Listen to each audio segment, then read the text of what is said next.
evening. Thank you for being here. I appreciate you coming out this evening to hear our Nachtigall lecture series speaker. Before I introduce Jesse this evening, I'd like to first recognize Dr. Dean and Carol Nachtigall.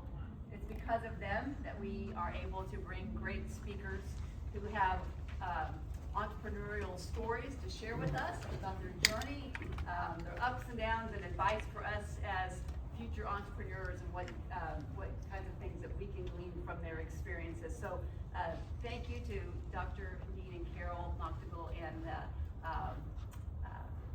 the provisions that they've given us to be able to do this Nachtigall series. So this evening you're in for a real treat. We have with us this evening Jesse Hohm from South Dakota. He and his family drove all the way, I think, today, right? So lots of time in the car today. Jesse is a graduate of Dakota State University, where he earned a BS in computer science. He spent 17 years in agriculture technology in a startup company as a software and systems engineer, where he helped transform the remote irrigation controls industry. In addition to his technical career, he has participated in several small business startups and ventures. He's grown up near Hohm, South Dakota, and is still very active on the farm there and in the operation of the farm. Outside of work, he enjoys hunting and other outdoor activities. He is here tonight with his wife and daughters, and he has a daughter that is a freshman here at Tabor College. So we're excited to have Jesse. Jesse, please come and share your story with us this evening.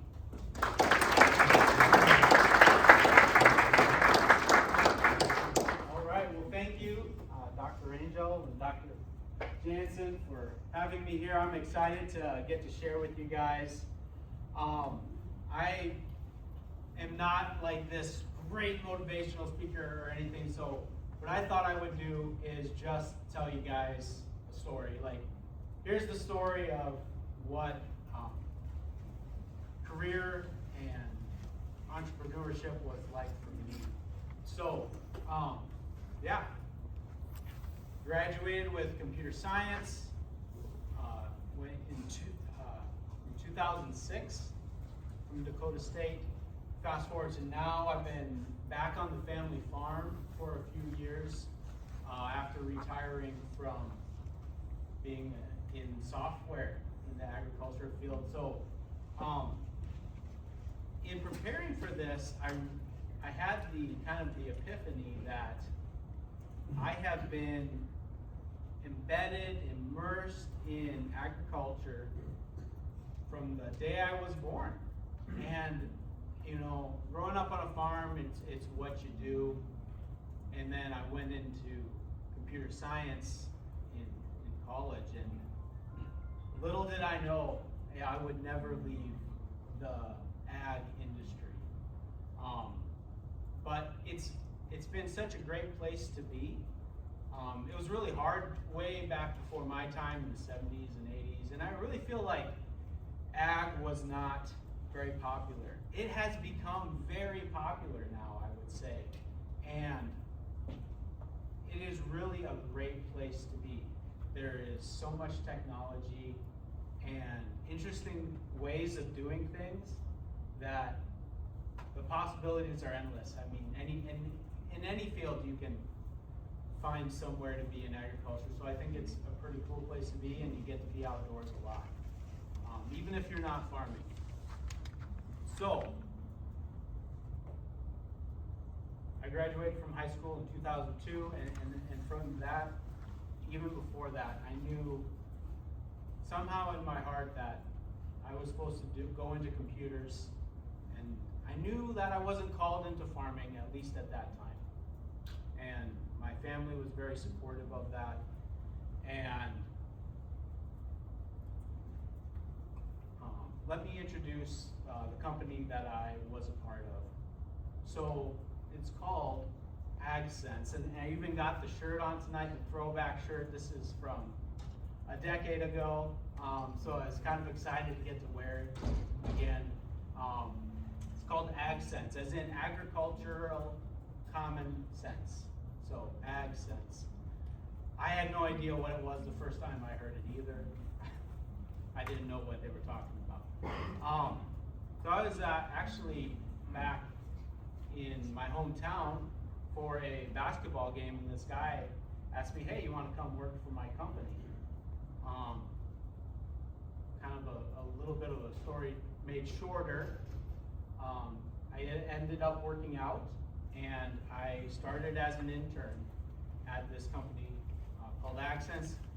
And basically all they knew was that they wanted to make really cool technical products for the ag industry. So this is 2004. It's right at the beginning of when the technology in agriculture was really ramping up. And they knew they wanted to do wireless communications. And beyond that, they weren't too sure.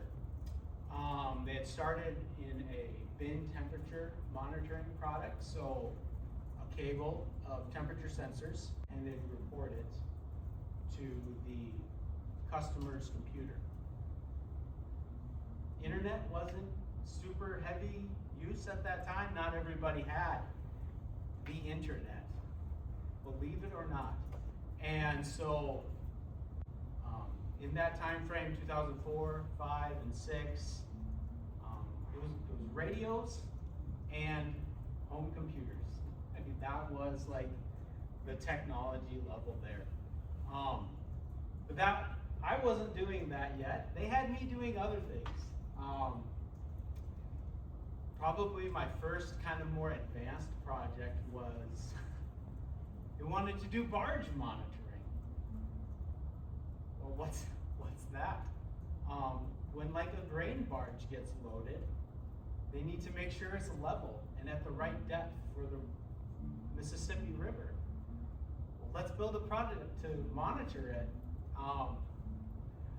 So I worked on that as an intern. You know, I'm still going to school. I started like summer of my sophomore year, and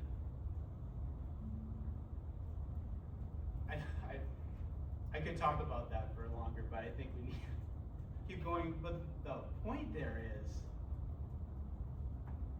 they could think of so many things to do, but not all of them were good ideas, or the timing wasn't right.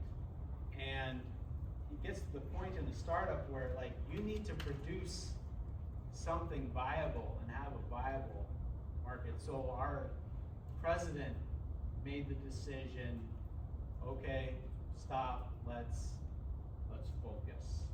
We're gonna make one product to begin with, and we're gonna do it well.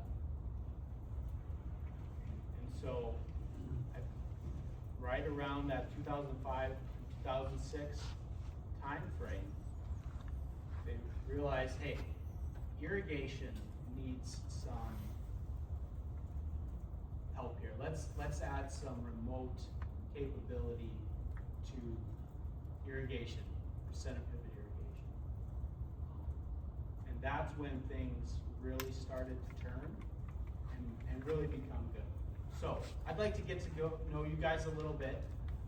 How many of you grew up on a farm? Awesome. How many, so and I'm assuming quite a few from Kansas here. How many have irrigation? Do you have remote control? You are the man. Good answer. So I developed the firmware for the units that went out on systems. That was my role. I haven't gotten there yet in the story, but that's where I landed. I did firmware. So by firmware, what we mean is software for circuit boards. It's not running on a PC. It's running on a purpose-built circuit board. So it's a little different, but very similar. So I graduated in 2006, and shortly after that, I started helping this other guy with writing the firmware for these products.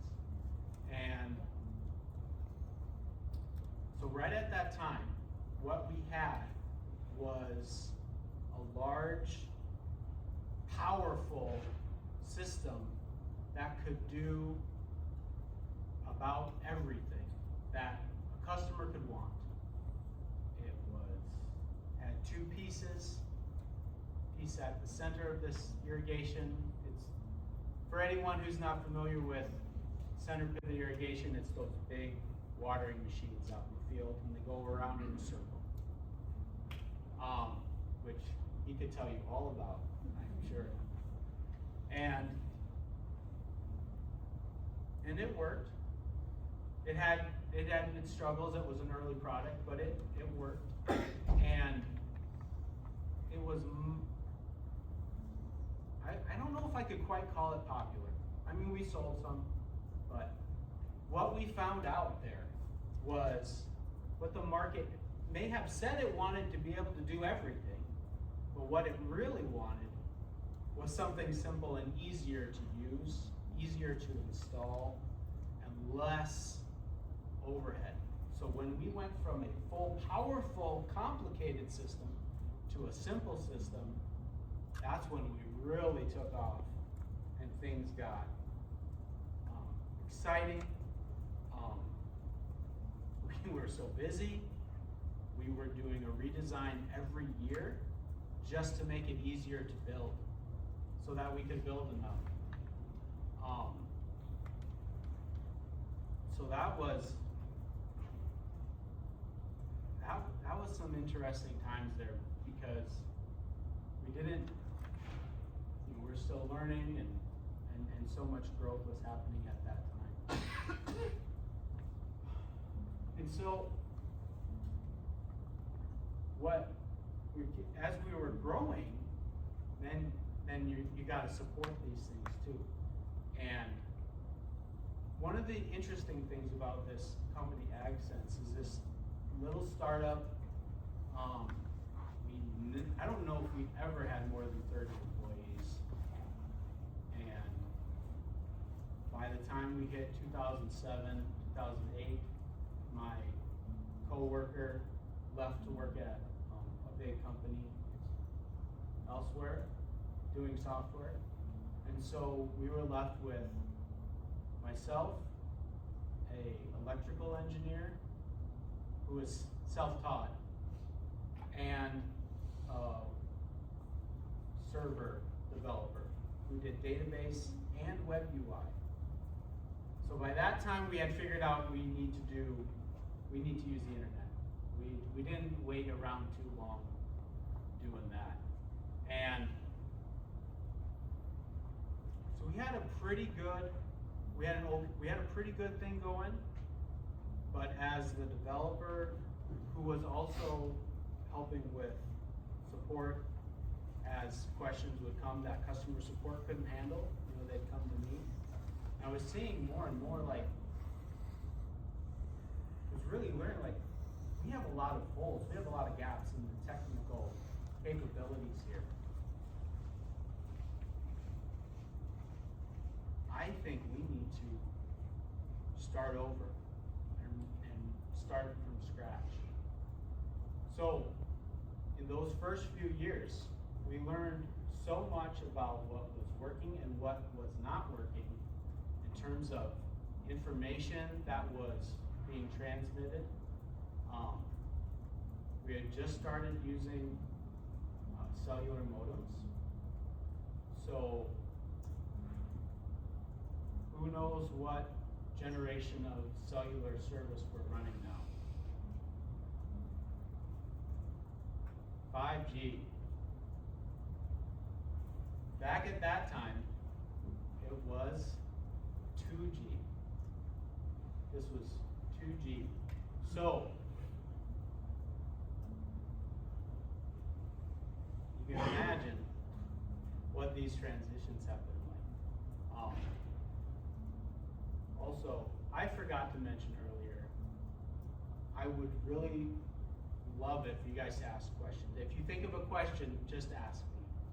I will not mind it all. I'll actually like it. So that'll help me. The more we have like a conversation, probably the more interesting it'll be. So feel free, I won't mind at all. Okay, I'll start it off. I spent 17 years running a truck scale, which is real susceptible to lightning. How much lightning do you guys get on those things?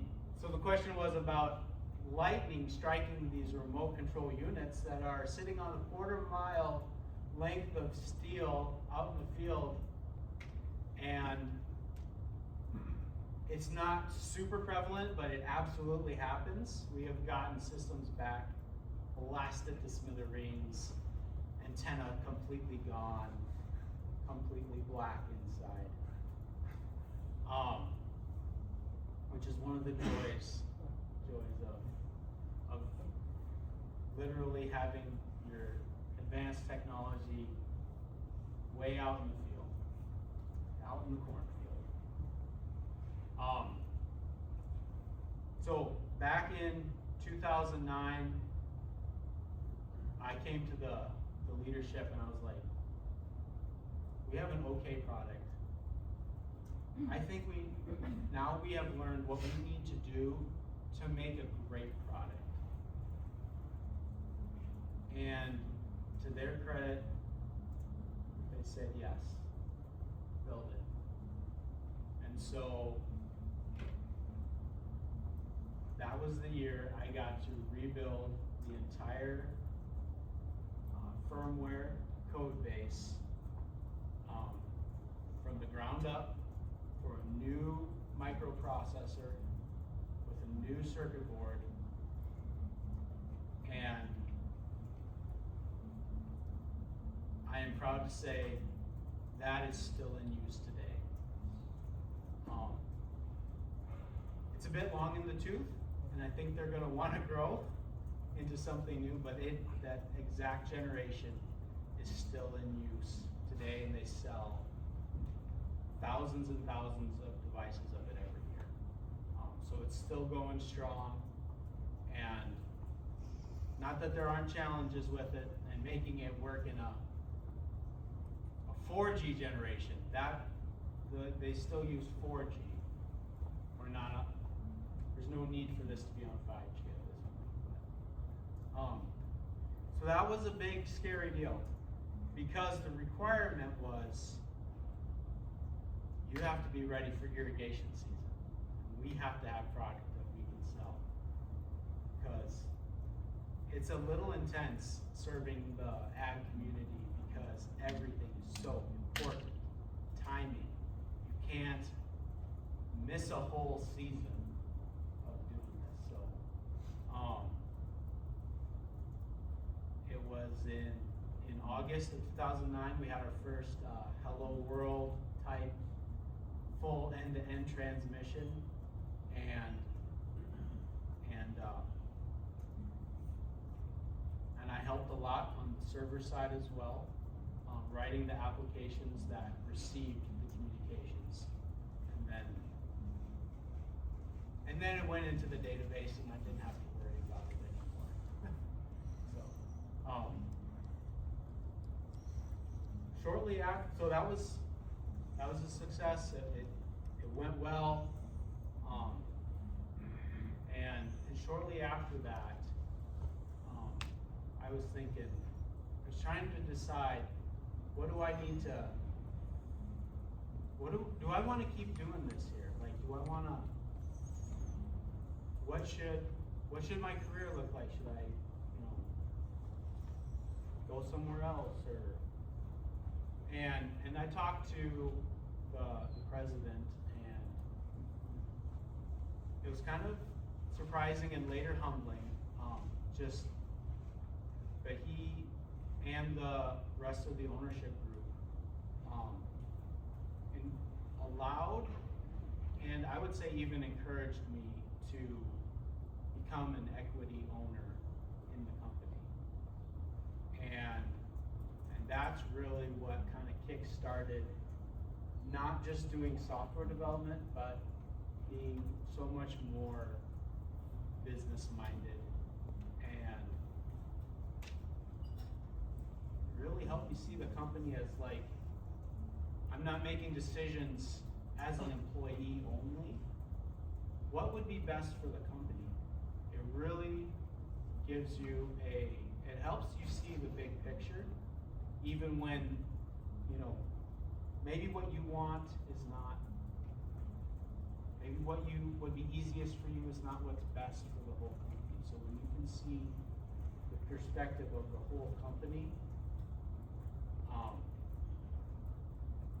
and how not making decisions just for yourself or what you think, I think that really goes a long ways.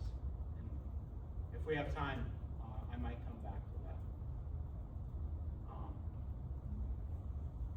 So, fast forward. Let me pause a little bit, because you know I'm just, it's kind of a little bit of a stream of consciousness deal here. I'd like to give you guys the opportunity, like, can I help fill in maybe some gaps of what I failed to communicate as far as what we're doing and what we're building, or how it works? So I think I know where I want to go in terms of like the high level business flow, but I also like to talk about the technical and what we were building. So this might be a good opportunity. I'll just tell you a little bit. So at its core, it's a circuit board with a processor, this irrigation remote control system. So a circuit board with a processor, a cellular modem. We also supported some digital radios, but 95% of what we did was cellular modem, GPS unit, relays for doing control. We also had inputs for some sensors, particularly water pressure, and irrigation control is our main thing. We also made a few other products, but we only have so much time, right? So, anyway,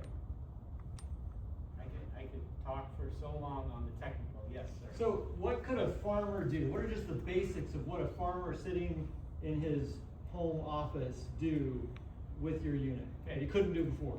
Great. What do they do with this? Let me tell you about the deliverable a little bit of what we were delivering for value.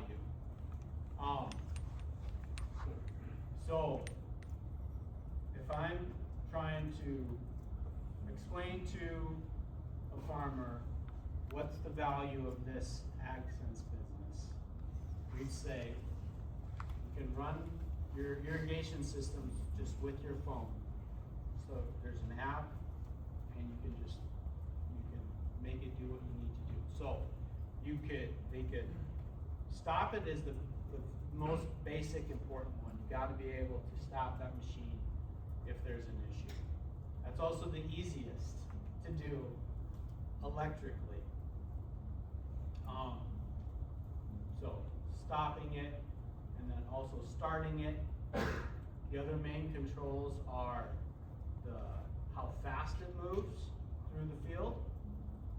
And then if you've ever seen them watering, oftentimes at the end there's this really big water shooting out and it looks like this.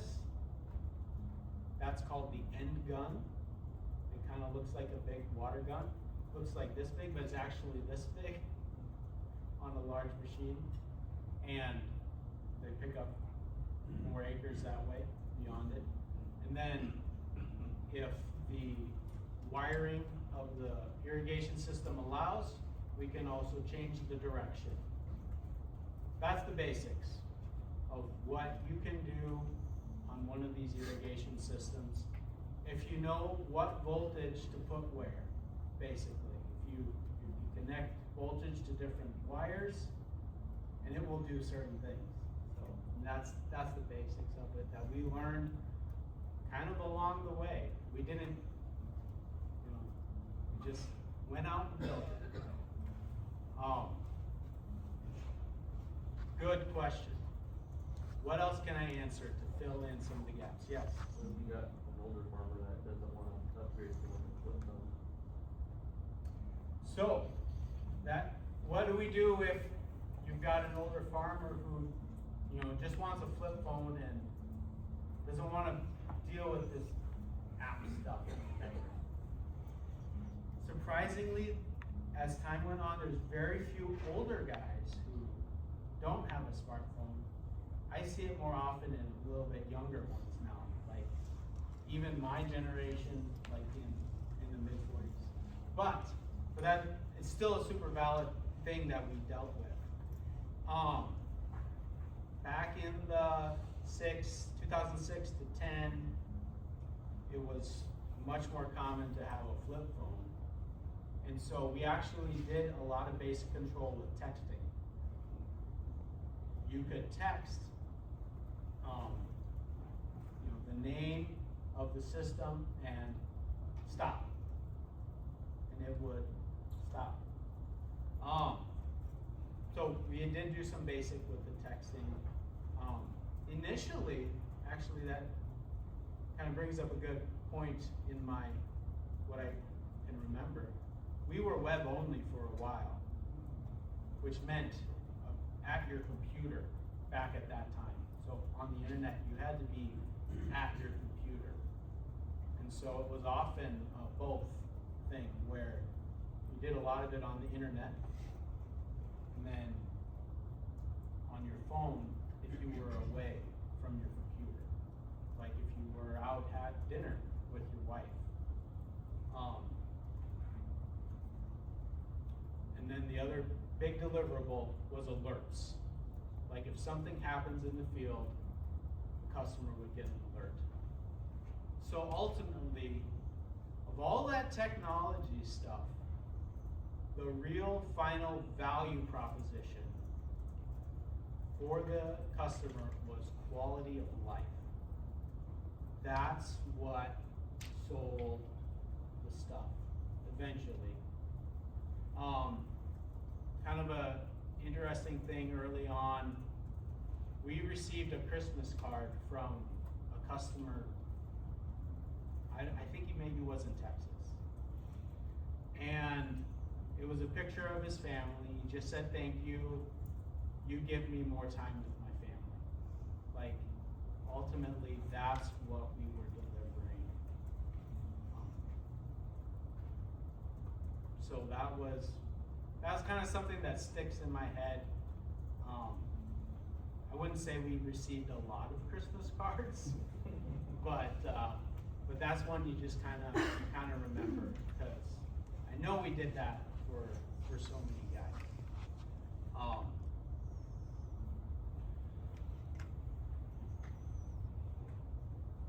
Anything else that I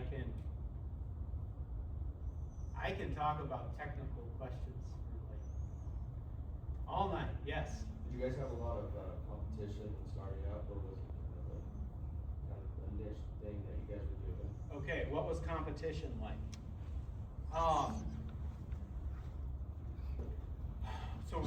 So there existed remote systems.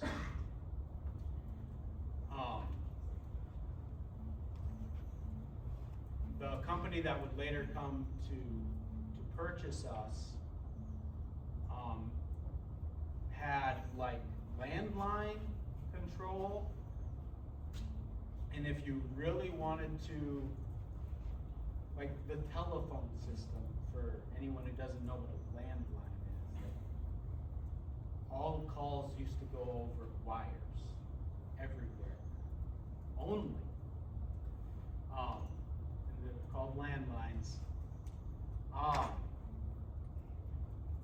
And there's also some, if you were a big farmer, you could buy a completely radio-based system. But it was expensive and complicated. So by us bringing a simpler, easier to use, and more accessible on digital cellular, I think we were first to the market. And then after a few years, there was competition. Let me tell you our main advantages. We were ahead of the curve.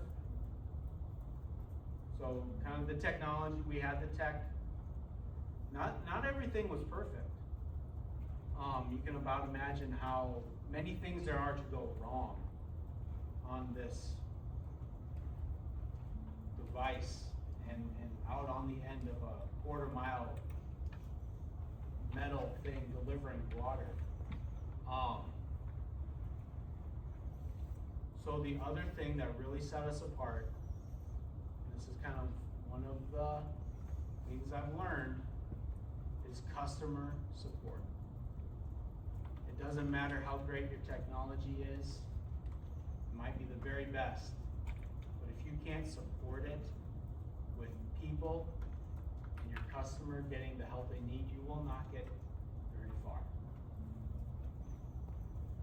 I would say, like, if you want to build something, you can build a good product. Those are the table stakes to even play. How you will win is customer support. And that wasn't my department, but that is one of the most critical things of why we're successful. So the good news is we also had a superior product for a lot of years. Roughly, I would estimate 10 years, we had a superior product. Finally, our competition caught up with us, particularly the second largest irrigation manufacturer. They finally caught up and had a decent product. So it became a matter of what ecosystem were you in. Little bit like Apple and Google phones, you're going to be one or the other. On a much smaller scale, we're not as big. Great question, though. I bet there's somebody else with a good question. All right, you guys keep thinking about it. So, because of having a great product that delivered not just money savings, it was time savings and ultimately quality of life. We continued to grow. We got to say we're the industry leader. We also got to say we had more remote control systems, more remote irrigation control than all other companies combined. And nobody ever challenged us on that. Nobody said, hey, you're wrong, because they didn't want to show their actual numbers. They maybe wanted to know our numbers, but no one else was willing to. So I never heard of any pushback on that claim. We had banners of it, and like at a farm show, we would say that kind of stuff. So all of that caught the attention of the world's largest center pivot irrigation manufacturer, Valmont Industries, which makes valley irrigation systems. All the center pivot, or I should say most of the center pivot manufacturers are located in Nebraska, which is kind of where all the irrigation is, so it makes sense to have there. They have I believe they have the highest percentage of irrigated land. I'll say it, try to say it correctly.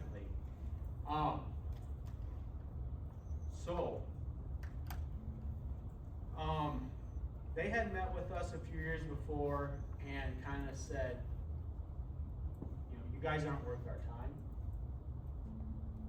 but come to about 2013, they came back and said, let's talk. And the message was, we think you guys are good. We'd like to work with you. Let's have a partnership. And we as the ownership group had a decision to make. Because up until then, we were completely autonomous. We could do whatever we want. You become partners with a much larger corporate entity, you lose your autonomy. And that doesn't go well for some people. You gotta make sure you have a cultural fit. So we said, let's investigate, let's check this out. And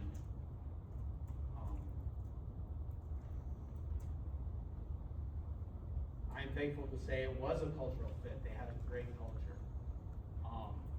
I would say if you are looking at becoming partners, especially at a higher level, like, it's amazing how much culture and how the culture that's generated by management, like, you might think if you're just coding, like, all of the people stuff doesn't matter. But it will affect you to the core. Like, and culture will affect how well you operate, how well a team operates.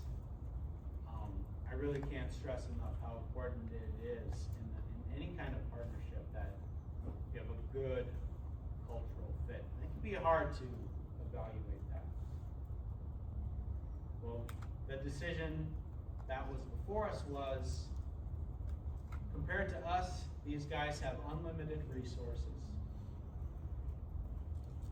We've been competing and we've been winning. We can either work with them by selling a portion of our ownership, or we can compete, because it was going to be, if they couldn't have a controlling interest in our company, they're going to go out and buy something else and compete that way. There was no path to have things continue on as they had, to where we were just winning. They were going to come back and they were going to compete if we didn't join. So because they were a good cultural fit, we did form that partnership, and that started in 2014. And they had a 51% ownership in Accent. So the rest was still in the original ownership control, but not full control. You know, at the end of the day, they had the 51%, and that's how it needed to be for their. I'm sure they gave a lot of reasons, but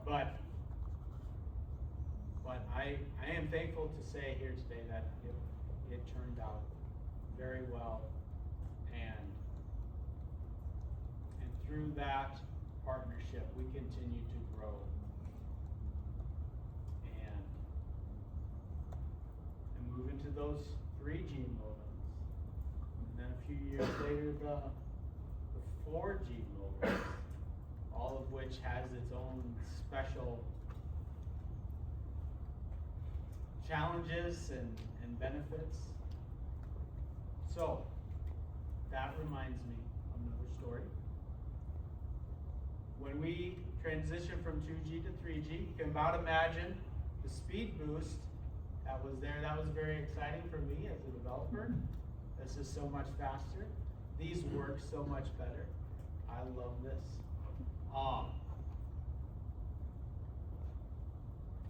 I wanted to see how fast I could make this thing download a new firmware. That was one of the things we do, is you can remotely update them, because there's always updates. So it was one of our competitive advantages at the beginning. So I wanted to see how fast I could make it happen, because with 2G modems, even though it wasn't a lot of data, it would take 12 to 15 minutes if it it went fast, even though, I mean, you're talking not even a song worth of data, which would run about 3.5 megabytes. The entire firmware sits on 128 kilobytes. But even then, it would take that long to transmit it due to latency and small packet sizes. But I wanted to see how fast I could make this go. So I changed some parameters to maximize my RAM usage and overcome some buffer limitations, and just to see how fast I could make it go. And it flew. You know, going from 2G to 3G made it take, say, 3 minutes, and then I just wanted to see how fast I could make it go, and I got it down to, say, 2 minutes or whatever it was. I was excited to see how fast it could be. And so I did my experiment, and we released that firmware. And the next shipment going out actually happened to not be irrigation controllers, it happened to be soil moisture sensor devices. And I got myself in trouble because I missed one of my parameters, and it caused the buffer overflow, and you could not successfully remote update them with that firmware. If you did, it would what we call brick it. It'd be as useful as a brick. So I owned up to it. I told our president, we have a problem, and it's all my fault. He said, great, go fix it. So I got in the company vehicle, and I drove to Nebraska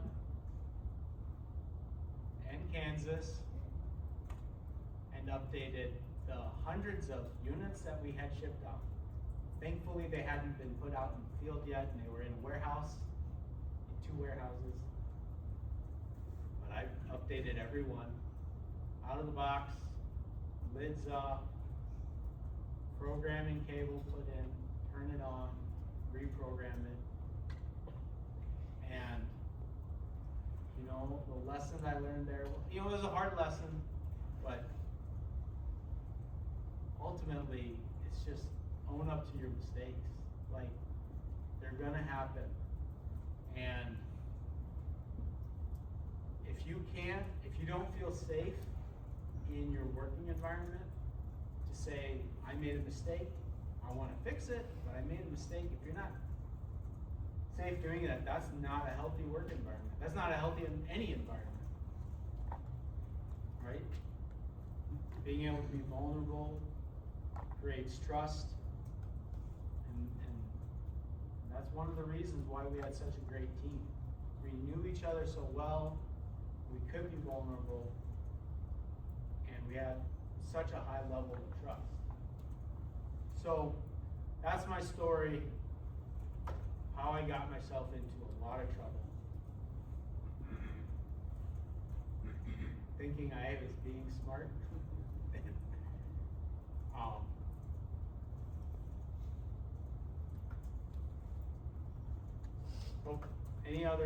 some more questions I could answer, I'd love. The more conversational this is, I think the better I'll do. So this is the current irrigation system running on full right now? Yeah. In the industry right now, how far do you think they're from 5G? Question is, we're running 4G now, how far away are we from 5G?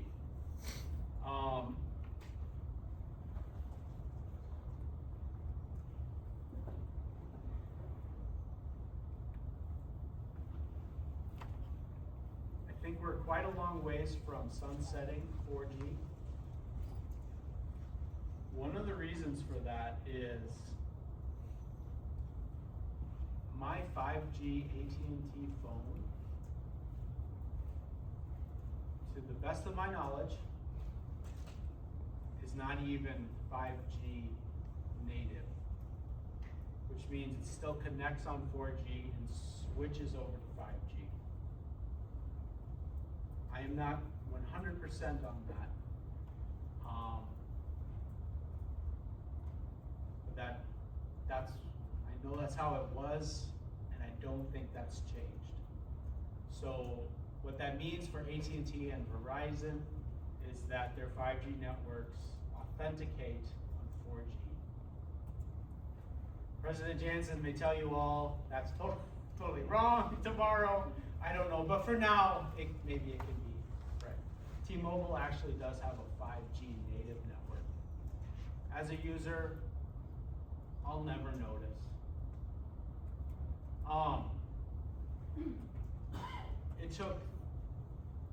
It takes forever for the cell companies to truly shut down their networks. And then in this controls environment or usage, there's really no benefit to the faster speeds. I really enjoyed the 2G to 3G, that made a big difference. 3G to 4G for our application was all about reliability and not the actual speed increase, but the connection was so much more reliable. That was the biggest problem with the older stuff was, I don't know if you ever got to experience this, but you could send a command and you'd wait, and then you'd usually see it had gone through by then. But when we went to 4G, you got it back in. You got your update in 2 seconds, reliably. And so that was a pretty big moment for me as the developer who took this thing from an idea to when Verizon and AT&T kind of got their 4G kinks worked out, we arrived at that fully done, tested platform that really just worked. And that's kind of, and we were so busy my responsibilities have expanded to not only doing the firmware, but I owned the responsibility for the cellular relations, and I was in charge of all of the devices, and not the devices so much, but as the lines, like with Verizon and AT&T, I was the contact person, and what I had recognized there was, I can't do all of this. And that was in 2019, and that was the beginning of the transition plan. How, this company that I was a part of from approximately the beginning, that I got to be a part owner in,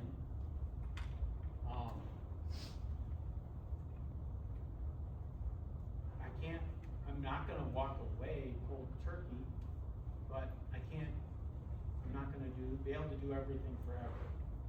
And that's when I can still remember the phone call in a parking lot in New Jersey where I told somebody back at Valmont, we gotta start planning for more than just me. We need more of a team, and I need to hand off some responsibility. And a few years later, we handed off the primary firmware development. focused more on a little bit more of the bigger picture with the cellular relations and wireless communications in general, which was my focus for a while. So that was a pretty long answer to a really good question.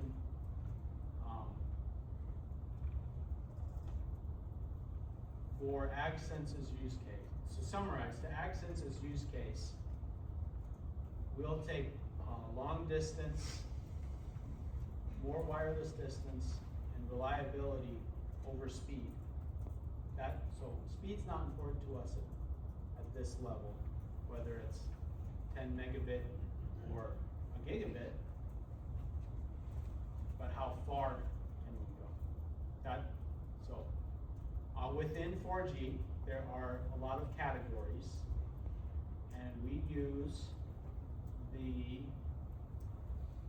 third to lowest, which is called Cat M. There are two under that I can think of that are more for like sensor applications. Like the most basic one is we like for reading a meter, like reading an electrical meter once a day, for example. That'd be the lowest level. We use the third lowest, which is just perfect for what we need. The next level above us would be like a car infotainment. And then I think Cat 4 was a basic LTE phone. It's kind of what I remember off the top of my head. I didn't have to worry about all of those.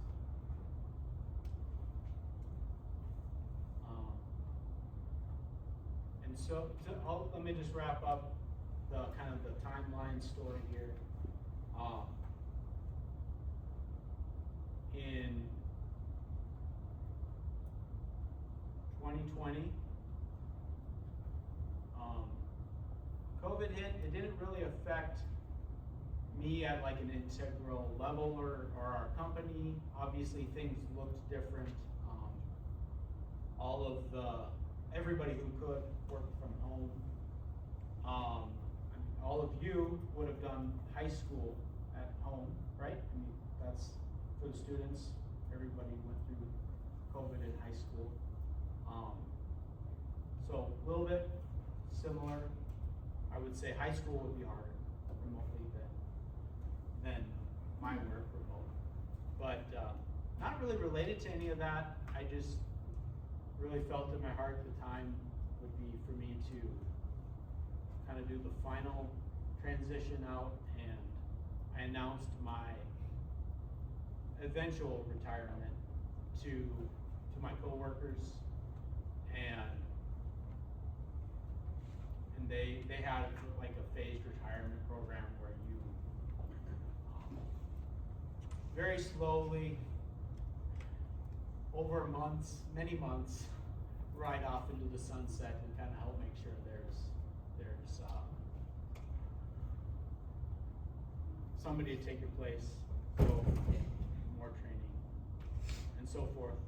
And then later on, I always had a good relationship with the AgSense team itself and people at Valmont in Omaha, and so I did some training down there, as well as a moderate stint of consulting and helping out.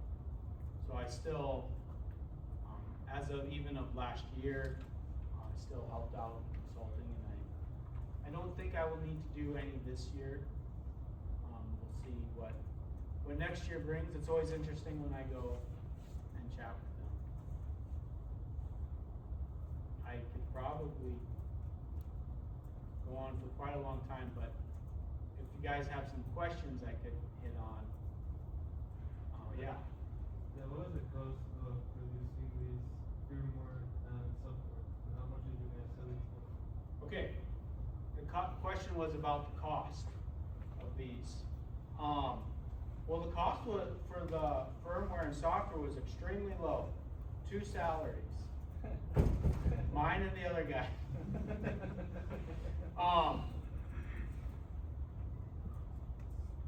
So our business model was, you know, we had cell devices in there. We thought about, well, should we give it away and charge the monthly fee like a cell phone does? And farmers, like about everyone, aren't real excited about monthly bills. And we knew we had a good product, so we sold the hardware at a fair price and the service at a fair price. So when we hit that, what we called our third generation product, which was that big redo, that was the regular full unit was $1,000 retail. We had gotten the production down to where it was very simple, and it was one large circuit board, so that helped with our costs. And so it was all in. Manufacturing costs were, say, around maybe $300. But we can't just go sell. Our model wasn't to sell it to the farmer. There's going to be a lot to go wrong. We sold all of our devices through irrigation dealers, which are very common around here. And they were the local experts and would help with service. We wanted to make sure those customers are well taken care of. So we left plenty of margin for them so that when they sold it, they were making money. So basically our rough rule of thumb was we would sell it wholesale for twice of what it cost us, and then they had a lot of margin left. So we were making money, they were making money. I would question your business model if you're the only one making money and partners aren't making anything. It's going to be harder to get them to buy in if you're selling a product. But if you're making money and they're making money, they're gonna want to sell more of what you have. So I think you know, it really depends on how businesses do their cost of goods sold analysis and all of that. But one of the sayings we had in our office was, it's hard to go broke doubling your money. We had a lot of interesting sayings, actually. Another one was pretty unrelated to that one that I heard a few times, and it really just came out of, you know, somebody had a problem, you're just trying to help, like a specific customer complained or whatever, or you're trying to do the right thing, but the saying that, I don't know who came up with it or whatever, but no good deed goes unpunished. And it just felt like you do the right thing and somebody comes along and just smacks you for it. It's just, it just felt, sometimes it feels like you just can't win, even though you're trying to help somebody or whatever. So there are so often like these unintended consequences, even though you're just trying to do the right thing or help somebody.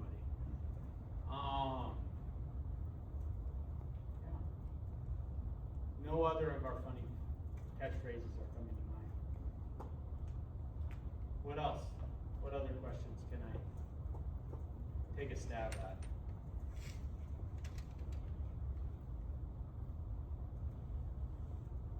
I'll always ask another one.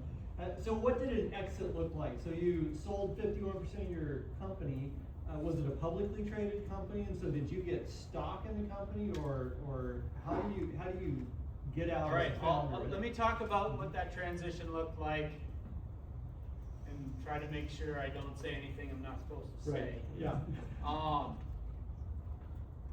So, we were, in today's business trading world, we're a small, very, very small company. And so, it wasn't what you read today about, Salesforce buys some vendor you never heard of for 500 million. Nothing like that. But what that transition looked like. So the 2 years were 2014 is when it started, and it was finalized in 2020. And that was on purpose because one of the things they wanted to make sure when they took control of this former startup that was now a good small company, they wanted to make sure the existing owners didn't just leave. That's a real issue. Sometimes in other examples, a company will buy another company just for the people, just for the leadership. And so they protect themselves in their contracts and how it's all set up. So for us, the setup was, we're gonna buy half now, and then in 5 years, we'll buy the rest. And this is how all the math will work. We're gonna, it's a certain multiple now, it's gonna be a certain multiple then, we expect a lot of growth, and on, like all those details. But it was all worked out from the beginning. It was not going to be, hey, we'll do this now, we'll buy half now, and we'll figure out the rest. It was all written out.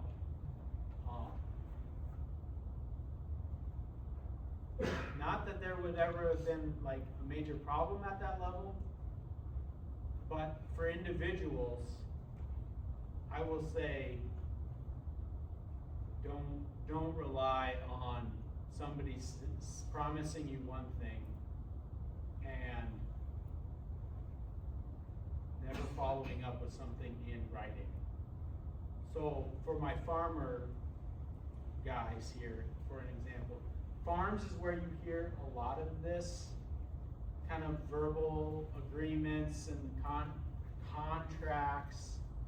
In family farms, you hear these horror stories of the dad telling the son, hey, you work here and one day all of this will be yours, only for him to die 40 years later, and the will says it's an even split for every kid. And now this kid who worked on the farm for 40 years can't even muster up enough equity to buy it from his siblings. And so the farm is split and is gone. Hopefully no one here ever has to live through that, but I think the point is,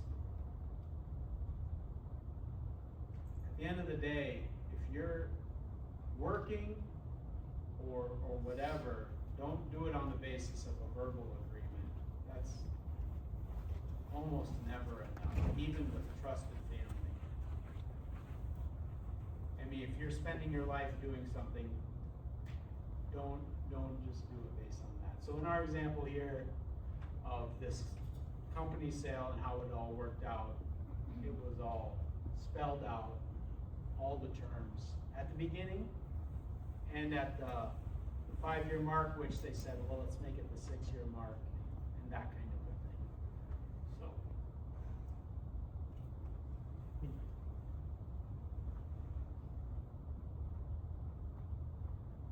Did any of my software guys want to know what language this was all in? I have a lot of software guys. I know you are, but.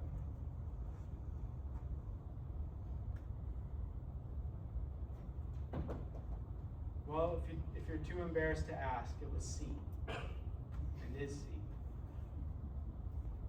Which, I might be biased, but I would say is the best for interacting with the actual physical aspect of a processor. It just fits really well. It's on a microprocessor with no operating system. You're interacting with the actual pins, and with all the myriad of other aspects of the microprocessor, which do not believe a processor manual of what all it says it can do, because I promise it cannot do all of it. And the errata, which is the miscellaneous oops, we didn't actually tell you about this, is sometimes as long as the entire manual. So just don't believe it when it says it can do everything. Yes? Just curious, circuit boards and water, I can only imagine the design. You have to close the lid. Yeah. Absolutely. How do you get your farmers to close the lid? Or is that just our design doing it? Lid design was always a interesting thing. Being a frugal, self-funded startup, I don't mean myself, but the founders, where it was all self-funded and just South Dakota, small company, we're not gonna spend like, $1 million for a box. We started with a plastic enclosure, like an off-the-shelf one, already designed, and its lid was held on by 4 screws. Our customers were not a fan. It was a lot of work. And just to open it, you either needed a screwdriver, which then it takes 2 minutes, or a driver, a drill. Lots of pain in the butt too. So that was one of our early things we heard was not good. Then we moved to a hinged one, and we did kind of make that mold, or had that mold made for us. Stuff's stupid expensive, even back then. So we went through 2 designs on that. So we had our first hinge design went in with a slip and a catch. I'm trying to think of a normal product that we did, but slide in and a catch. And to truly be sealed, you kind of needed to give it another hit. So it was better, but not the best. And then we finally went to a hinge lid with a latch, like a double latch. And then if you latched it, it was closed. Because yes, if you have above system sprinklers hitting it, it's rainproof, but it's not guaranteed to be like impact proof. And so if it wasn't totally closed, then yeah, you can always tell there's water stains on it. So we had plenty of guys say, it quit working, we'll replace it under warranty. And it's got water stains on it. And I can't say we denied every single one. Sometimes it's just easier to say, okay. And, lose that battle so that you win the war. And you've got this persnickety customer who goes and says, hey, I like these guys. He's hard, some of those guys are hard to deal with. And it kind of eats at you to say, but I'm right. And I don't want to give you the free thing that you want because you made the mistake. Sometimes it's just better to say, okay. And that's seeing that bigger picture can be hard sometimes. But yeah, Lids, whole thing, all the years.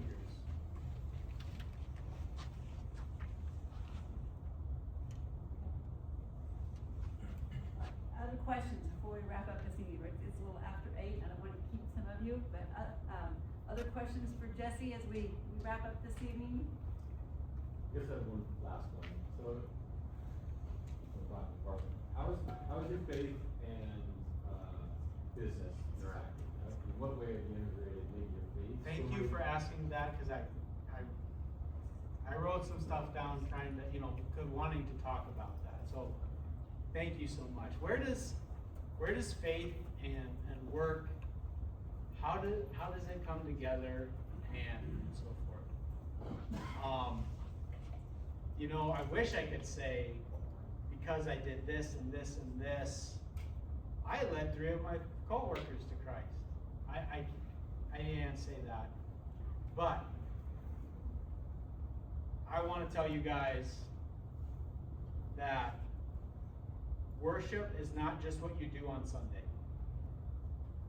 Worship and living out your faith is all week long.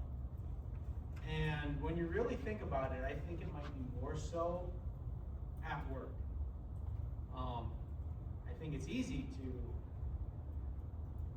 praise and sing and worship at church, but in your work environment, I think is really where that rubber meets the road. How you treat people is going to have more of a testimony than saying I'm a Christian, or only saying I'm a Christian. You could say you're a Christian, but then if you don't treat people well, how does that even work, and how does that draw them any closer to Christ? One of the most kind of surprising things to me was, I envisioned going into software, like, my life is going to be this, all about the technical, and I don't have to worry about people things, but it's still all, no matter how technical your career, the people aspects are going to drive so much more than the technical aspects. And quadruply when it comes to faith and living that out. So my coworkers all knew where I stood in terms of faith, and I had one that I tried to invite to things, and I tried to invite him to the things that I thought he would come to. It didn't ever work out, but he knew he could talk to me if things were hard. So just don't go to work thinking it's just for a paycheck or to get ahead in your career or any of that. But approach work as another mission field that God has put you there for, with a purpose. And ask yourself, not only how can I do my job today, or how can I make something great today, but how can I affect somebody's life today? There's a million opportunities there. So thank you for asking that. I really appreciate that. That's probably a good place to end off. All right, let's give this a hand.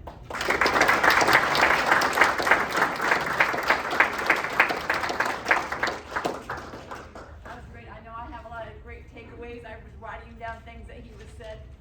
Own your own things, right? That's good advice in work, in school, in life, in general. And my HR years talked of when you talked about corporate culture and how it was a good fit for you, and you made that transition in your work. So, Jesse will probably be around here for a few minutes. If there's something that you didn't get to ask and you want to, please grab him while he's still here. I want to invite you to our next Nachtigall lecture, which will be March the 9th. Dr. Dan Amin will be with us. Dr. Dan, as he's affectionately called, he's a veterinarian from Nebraska. He will be with us. He has multiple businesses that he has started in the veterinarian and education space. So please come back on March the 9th for our last Nachtigall lecture of the spring semester. So Jesse, thank you again. We appreciate you being with us. You bet. I All really right. enjoyed it. Good, thanks. All right, grab some cookies on your way out too. Yeah. All right.